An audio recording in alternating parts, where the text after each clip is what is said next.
hangat dan inspiratif BPTP Yogyakarta. Saya, Dia Sulistyorini, akan mengajak Sobat Ohio untuk mengobrol bersama sosok yang inspiratif dari BPTP Yogyakarta. Beliau adalah Retno Utami Hadmi, ST, MST. Mbak Tami, demikian biasa kami menyapanya, pada akhir 2021 kemarin bersama timnya telah berhasil mematenkan sebuah invensi. Invensi apa dan bagaimana prosesnya? Yuk langsung kita sapa Mbak Tami. Tami. Assalamualaikum Mbak. Selamat pagi, apa kabar Mbak? Alhamdulillah baik Mbak Dia. Lagi sibuk apa Mbak? Ya biasa. Mbak Tami, terima kasih banyak udah meluangkan waktu di tengah kesibukan yang padat hadir untuk Ohio. Ohio ini obrolan hangat dan inspiratif bersama BPTP Yogyakarta. Mbak Tami tamu spesial karena ini episode perdana dan Mbak Tami adalah tamu perdana kita. Terima kasih nih Mbak Dia atas undangannya di podcast ini. Dan selamat Mbak Tami bersama tim Barakallahu Fikum kemarin di Desember 2021 Ya. telah berhasil mendapatkan sertifikat paten atas sebuah invensi ya Mbak. Tepatnya invensi itu apa toh Mbak? Atau mungkin untuk memberikan gambaran ke Sobat Ohio yang ada di mana aja mereka berada, sesuatu bisa disebut sebagai invensi dan layak untuk didaftarkan patennya itu tuh yang seperti apa? Mungkin gini ya Mbak Dia, secara general dulu mungkin untuk teman-teman di seluruh Indonesia mungkin ya, apa yang dimaksud dengan paten mungkin ya. Paten itu hak eksklusif yang dimiliki oleh seorang inventor atau penemu atas invensinya. Kemudian ini invensi itu sendiri adalah idenya, ide dari inventor itu sendiri, idenya. Kemudian invensi itu dianggap layak untuk dipatenkan atau ide dari seorang inventor itu layak untuk dipatenkan, ada beberapa memang kriterianya. Yang pertama adalah bahwa ide tersebut memiliki kebaruan. Kemudian ini dibangun adalah dari langkah-langkah inventif. Jadi ada mungkin langkah-langkah memang penelitian yang tidak hanya muncul istilahnya tiba. Nggak mungkin nggak mungkin dipatenkan kalau hanya berdasarkan wangsit misalnya, seperti itu. Atau mimpi ya, gitu mungkin. Ya. Karena itu tidak langkah-langkah inventif ya. Bukan langkah-langkah inventif. Kemudian yang ketiga adalah teknologi tersebut atau produk tersebut itu bisa diaplikasikan atau nantinya bisa diproduksi atau secara komersial atau massal. Kemudian ada syaratnya kalau pada beberapa tahun belakangan ini adalah tingkat kesiapan teknologi atau TKT yang perlu kita penuhi. Di mana TKT atau tingkat kesiapan teknologi untuk suatu teknologi itu minimal di tingkat ke-7. Jadi bahwa teknologi itu siap diproduksi pada lingkungan produksi yang prosesnya, kemudian metodenya, kemudian peralatannya itu mendukung. Jadi untuk siap, kemudian dari segi biaya, kemudian dari segi fasilitas itu layak untuk bisa dikomersialkan atau diproduksi. Jadi harus sampai di step yang ke-7 ya, dari 9 step. Dari 9, ya TKT ada 9, kemudian tingkat kesiapan teknologi. Ya, minimal 9. Oh oke. Terus kalau dari yang Mbak Tami sama tim dapatkan kemarin itu, tepatnya kan Sobat Ohio bertanya-tanya nih, invensi apa sih Mbak sebenarnya tepatnya yang bisa Mbak Tami peroleh kemarin bersama tim itu? Begini. Jadi sebenarnya sangat sederhana, namun kami menganggap bahwa ini bisa kami ajukan sebagai invensi karena memang awalnya pertama dari suatu penelitian. Kita explore bahwa salah satunya saya sebutkan ya Pak, penelitian kami ada di TTP, Taman Teknologi Pertanian di Ngelanggeran Gunung Kidul, ya di tempat kita. Di sana kita lihat ada proses pengolahan coklat, kemudian menghasilkan beberapa produk turunannya. Salah satunya adalah produknya adalah minuman bubuk instan. Di mana minuman bubuk instan itu ternyata ada hasil sampingnya, yaitu berupa bungkil. Bungkil, iya. Jadi sama seperti bubuk, tetapi partikelnya atau granulnya itu ukuran partikelnya lebih besar. Lebih besar. Ya, di mana partikel-partikel tersebut atau bubuk tersebut tidak bisa digunakan untuk sembarangan produk. Maksudnya kita harus tepat menentukan atau produk ini digunakan untuk apa. Pada saat itu lumayan banyak sisanya, maksudnya hasil sampingnya dari kemungkinan sekitar 20%, jadi yang tidak terolah, yang tidak terolah. Hasil kayak residu mungkin ya, hasil sampingnya. Dan biasanya digunakan hanya untuk pakan ternak. Kemudian ada industri kecantikan kosmetik digunakan untuk lulur. Kemudian ada olahan-olahan pangan yang sederhana yang dipaksakan seperti untuk digunakan untuk undi-undi dan sebagainya. Ada yang mungkin nilai tambahnya belum sedikit. Ya. Kemudian dari permasalahan tersebut kita mengangkat bahwa bungkil kakao itu harus bisa menghasilkan suatu produk yang memiliki nilai tambah.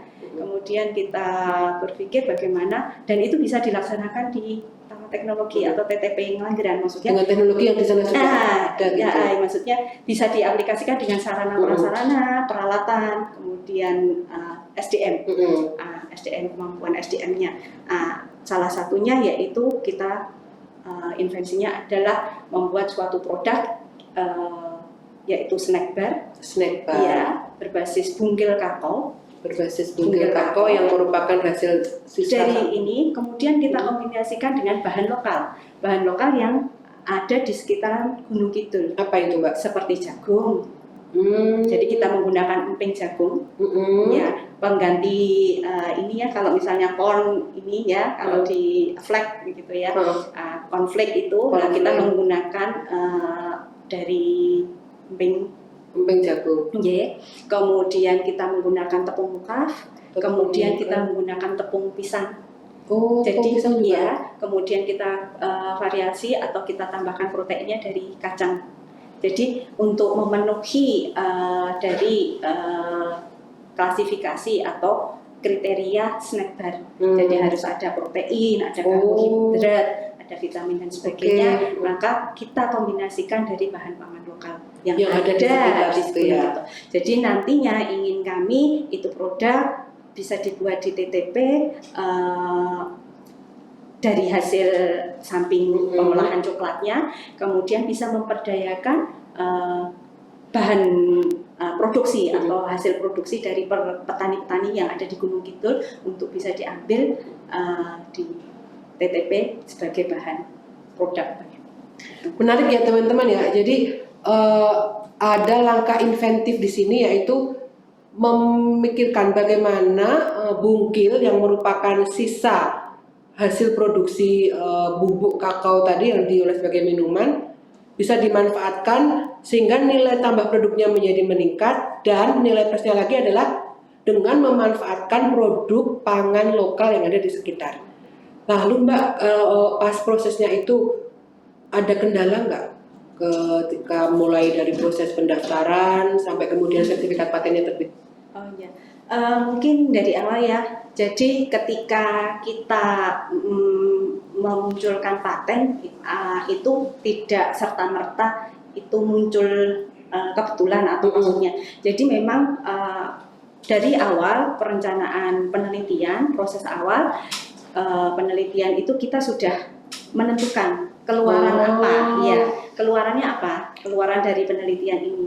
Selain misalnya kita yang harus kita lakukan adalah laporan, pastinya pastinya laporan. Kemudian yang kedua mungkin publikasi yang kita harus publikasi. Nah, yang ketiga ini hak kekayaan intelektual, salah satunya adalah paten. Nah, ini yang sudah kita rencanakan. Jadi nanti kita explore ini apa yang akan kita akan membuat suatu produk. Membuat suatu produk, kemudian kita tentukan paten. Nah, paten itu sendiri kita menentukan, Mbak, Jadi di Dirjen Haki itu ada 2 jenis paten, yaitu paten sederhana dan paten reguler, ya, atau paten biasa atau biasa disebut paten saja gitu. Nah, ini kita menentukan apakah ini mau yang mana gitu. Nah, itu kita melihat dari berjalannya penelitian. Ketika berjalannya penelitian kita sudah mantap, ternyata ini kita bisa lakukan atau kita tetapkan kita bisa mengambil paten reguler, paten reguler. Nah, ini mungkin sekilas ya Mbak, paten reguler sama paten sederhana. Jadi kalau paten sederhana itu namanya sederhana, itu melingkupi invensi atau kebaruan yang sifatnya produk atau proses atau peralatan yang sifatnya individual.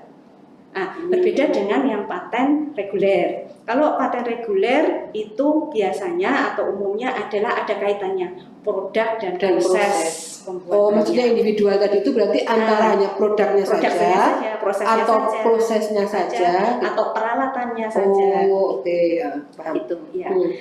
Ini ketika kita setelah selesai penelitian kurang lebih bulan September, jadi penelitian dari Januari sampai September kita sudah mendapatkan suatu produk formula, kemudian teknik pengolahannya karena bahan-bahan yang kita gunakan juga berbeda. Itu yang pertama kita mencari kebaruan. Kebaruan itu juga sudah kita awali, maksudnya di awal proposal kita sudah tahu maksudnya apa kebaruan yang akan kita itu untuk mengetahui kebaruan itu berarti kita semacam maksudnya kayak apa sih bedanya ya kan snack bar yang akan kita tampilkan ini dengan snack bar yang udah ada di pasaran itu kan Mbak berarti ya caranya. Nah bedanya apa sih Mbak snack bar bungkil kakao yang Mbak Tami berhasil patenkan ini dengan snack bar kan banyak ya yang kita temui di toko-toko convenience store itu berbagai macam merek. Nah, bedanya apa nih antara snack bar itu dengan yang Mbak Tami patenkan bersama tim? Jelas yang pertama belum ada yang snack bar yang berbasis dari bungkil kakao. Bungkil kakao. Jadi dari Jadi mereka yang snack bar coklat itu asalnya bukan dari bungkilnya bukan dari bungkilnya. Dia dari produk coklatnya, turunan coklatnya. Gitu. Tapi kalau ini bukan kalau ini dari hasil sampingnya. Jadi hasil samping pengolahan minuman. Jadi dari bahan utamanya saja itu sudah berbeda dengan snack bar yang ada di pasar. Kemudian dari prosesnya. Dari prosesnya kita juga melihat ada beberapa. Jadi karena ini ada sistemnya bungkil kakao ini berbentuk granul, kemudian granul partikel yang agak ini. Jadi prosesnya memang ada beberapa dari misalnya dari freeze ke oven. Jadi ada beberapa proses di situ, ada beberapa proses di situ yang mungkin berbeda dengan yang menggunakan dari bahan yang berbeda tadi yang bukan bungkil ya. Itu sehingga prosesnya jelas berbeda karena bahannya treatmentnya jelas beda ya. Treatmentnya juga berbeda. Kemudian yang selain itu bahan pengikatnya. Jadi ada bahan utama tadi, ada bahan pengikatnya. Bahan pengikat untuk mengikat agar menjadi kompak. Si bahan-bahan tadi itu si bungkil dengan jagung apa dan itu diikat dengan ada beberapa bahan pengikatnya. Nah, bahan pengikatnya itu juga yang berbeda yang kita kombinasikan agar ini ikatannya bagus. Dan ini kita lihat dari memang explore paten-paten yang sudah ada. Berapa lama Mbak prosesnya itu untuk sampai kemudian menemukan ini nih yang harus kita angkat yang beda dengan yang sudah ada, itu membutuhkan waktu berapa lama Mbak? Ya dari mulai explore itu kan mungkin Januari kita mulai menyusun proposal, kemudian Februari kan itu dari rangkaian suatu penelitian hanya salah satu bagian sedikit dari salah satu bagian kegiatannya. Di sana kita explore ternyata memang bahan bungkilnya melimpah. Itu mulai bulan Maret kita sudah mulai mencari produk yang sesuai itu apa, produk itu sesuai apa itu bulan Maret. Kemudian kita sudah menentukan paten-patennya, paten-paten sebelumnya maksudnya yang sudah ada. itu apa, biasanya menggunakan apa, kemudian proses pembuatannya seperti apa, kemudian bahan Membandingkan pelengkapnya. ya. Kita sudah melakukan, kemudian kita bagaimana ini produk ini bisa menjadi solusi di PTP. Kemudian bulan September itu fix, maksudnya sudah menemukan formulanya, teknik pengolahannya. Kemudian bulan Oktober kita mulai susun membuat deskripsi, Mbak Dia. Jadi untuk permohonan nanti mungkin ya, untuk permohonan paten itu ada beberapa yang harus kita lengkapi. Yang pertama ini sekaligus membahas tentang tata cara dan prosedurnya. Jadi awalnya itu kita membuat surat ya, surat apa Mbak namanya, surat? Bukan surat. Jadi pertama kita bikin deskripsi. Deskripsi dulu. Deskripsi paten itu terdiri dari beberapa. Ya, mungkin di situ nanti ada bidang teknik invensinya apa, kita mau invensinya tentang apa, itu disebutkan. Kemudian latar belakang, kenapa itu diangkat. Ada formnya atau? Sudah ada form ya. Di Ditjen HKI sudah ada. Ditjen HKI kita bisa download panduannya untuk ini. Kemudian untuk apa? Jenis font, kemudian apa penulisan dan sebagainya. Kita tinggal isi ya. Tinggal ini. Kemudian ini dari deskripsinya, kemudian kita menguraikan, ada uraian singkat invensinya, uraian singkat gambarnya, kemudian kita lakukan lagi, kita tulis dalam ini uraian klaimnya, terutama klaim-klaimnya. Nah, ini yang membedakan mungkin apa sih bedanya klaim yang di paten sederhana kemudian dengan yang reguler. Kalau di paten reguler itu jadi patennya itu tidak mandiri. Kalau di sederhana itu patennya satu mandiri. Jadi kalau misalnya istilahnya ada anak kalimat ya. Jadi ada poin A, B, C, klaim 1, klaim 2, klaim 3, kemudian misalnya klaim 4. Klaim 4 ini terdiri dari proses. Misalnya prosesnya kemudian dari misalnya 41, 42, 43 dan sebagainya. Ya. Tetapi kalau misalnya di paten sederhana hanya klaim 1, klaim 2. Gitu. Tidak terperinci ya berarti ya? Ya, tidak tadi, karena dia hanya proses saja. Mandiri tadi ya? Mandiri, produk saja. Tetapi kalau ini produknya kemudian ada diikuti dengan prosesnya. Makanya yang sesuai paten sederhana tadi ya Mbak ya? Paten sederhana. Oke. Nah itu kita bulan Oktober. Jadi dari Januari kita sudah menyusun proposal itu, kemudian September kita sudah dapatkan formulanya, September, kemudian Oktober kita susun berkasnya tadi, deskripsi, kemudian formnya. Formnya itu ada 4, yaitu pengalihan hak alihnya ya, misalnya dari inventor ke UKPT, kemudian UKPT ke Badan Litbang dan sebagainya. Itu ada 4 jenis, itu juga kita isi. Kemudian kita menggunakan surat pengantar dari balai. Nah, ini istimewanya adalah Kementan. Di Kementerian Pertanian bahwa ada lembaga atau balai yang memfasilitasi untuk pengajuan atau permohonan paten. Pendampingan administrasi. Iya, pendampingan, yaitu Balai Pengelola Alih Teknologi atau BPATP. Ya. Balai Pengelola Alih Teknologi Pertanian. Ya, di situ kita sangat dibantu oleh BPATP dalam hal sebelum diajukan permohonan ke Ditjen HKI, deskripsi kami, form-form berkas kami itu diperiksa. Kemudian kita diberikan bimbingan pendampingan untuk misalnya novelty-nya kan pasti ada rujukan dari paten-paten sebelumnya. Mungkin kurang pas, kurang ini diminta mengganti. Nah, itu menyesuaikan. Diminta menyesuaikan itu kita peroleh dari BPATP. Nah, itu sudah selesai. Yang mendaftarkan bukan kami kalau di Kementerian Pertanian, bukan inventornya, tetapi BPATP. Melalui BPATP. Ya. Karena tadi sudah menggunakan surat apa namanya pengalihan alih, ya. Surat alih. Surat alih. Dari jadi di Kementan seorang inventor itu apabila ingin mendaftarkan invensinya bisa melalui BPATP. Jadi ada semacam surat pengalihan.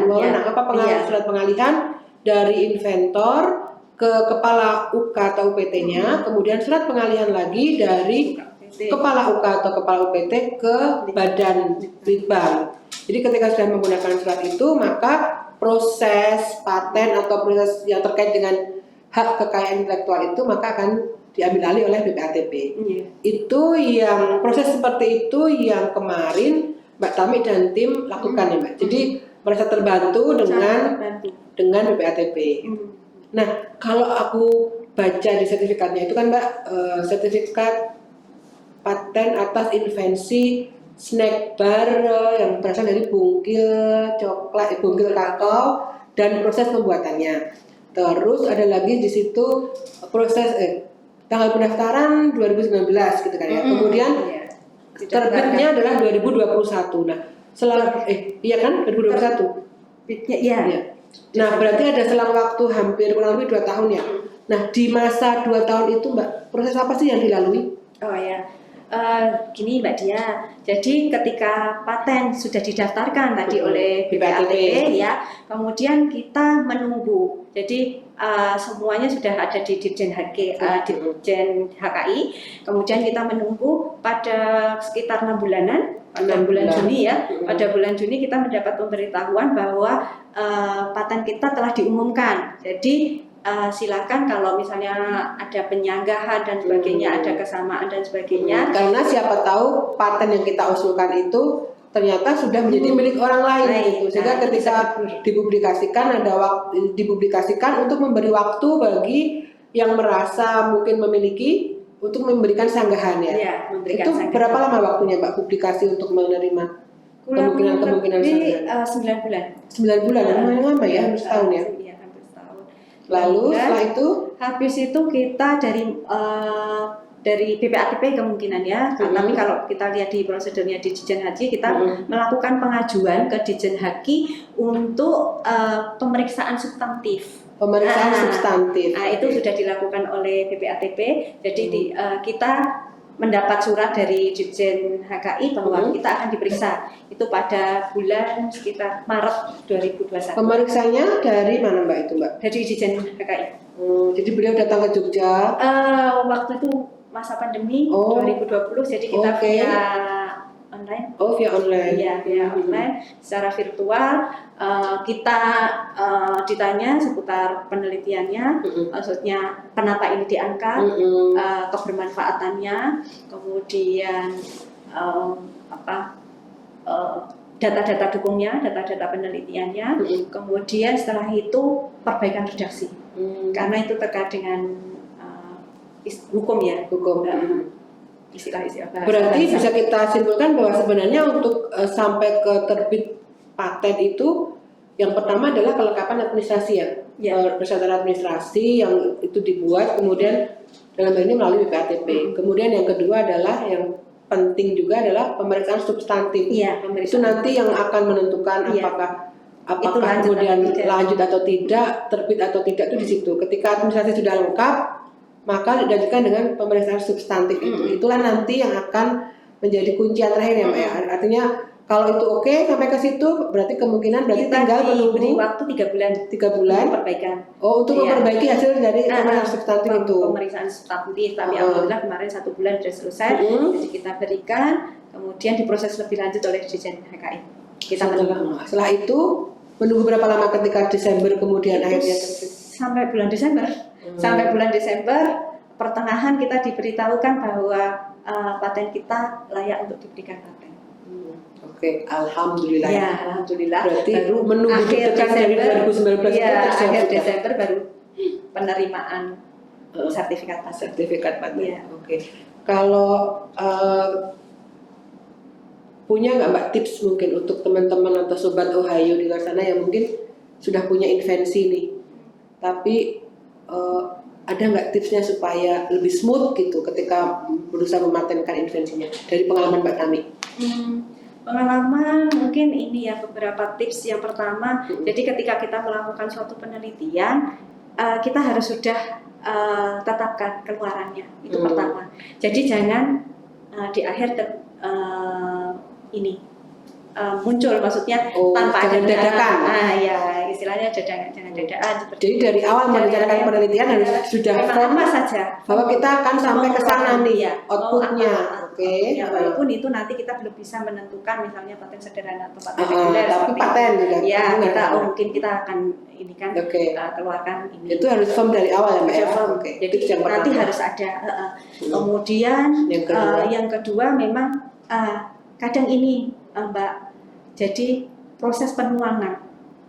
Jadi masih banyak peneliti dari kita itu menuangkan dalam bentuk deskripsi paten, kemudian mencari paten-paten pendahuluan, maksudnya sebelumnya itu masih kurang gimana ya, belum gigih, belum gigih ya, mungkin kurang ini, mungkin merasa sulit, padahal belum karena belum mengenal ya. Sebenarnya itu bisa diperoleh dengan mencari rekomendasi referensi, maksudnya sebanyak-banyak referensi itu akan sangat membantu di proses penulisan itu ya.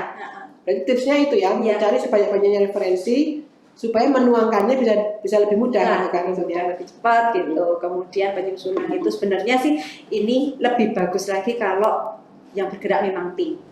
Ya, tim itu lebih cepat. Jadi berkolaborasi satu tim penelitian itu, misalnya yang satu ditugaskan untuk mencari referensi, kemudian yang satu membuat latar belakang ini lebih mudah tersusunnya suatu paten dibandingkan bekerja sendiri. Ya, bekerja sendiri. Kolaboratif adalah tips yang ketiga. Iya.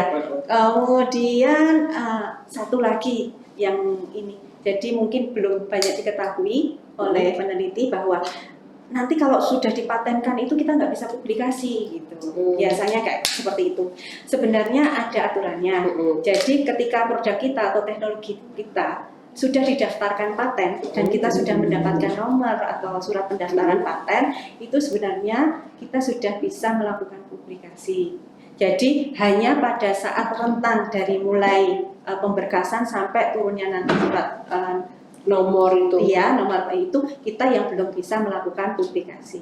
Tapi setelah itu, ya, karena ada miss seperti saya mungkin kemarin belum paham sekali, kita tidak melakukan publikasi sampai dengan sertifikat ini keluar. Takutnya kan teknologi sudah kadaluarsa ya, maksudnya itu belum tidak ini.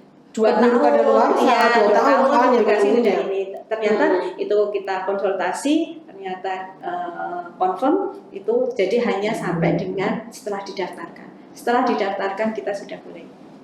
Oke, berarti kita perlu tekankan lagi nih Mbak, bahwa ketakutan teman-teman peneliti, mungkin sebagian besar teman-teman peneliti belum terinfokan bahwa ketika kita sudah mendaftarkan invensi kita, kita tetap boleh melakukan publikasi sepanjang sudah turun surat permohonan ya. Iya, permohonan paten. Jadi bahwa ada surat permohonan, bahwa surat permohonan paten kita itu sudah disetujui gitu ya. Iya, sudah turun, sudah ada nomornya. Kita setelah itu kita bisa melakukan publikasi. Tetap bisa melakukan publikasi. Jadi tetap dapat melakukan publikasi setelah ada surat itu turun. Tidak harus melakukan publikasinya setelah sertifikatnya terbit gitu. Karena bisa jadi ketika sertifikat itu terbit, yang waktunya adalah 2 tahun, teknologi atau invensinya itu sudah kadaluarsa. Ya.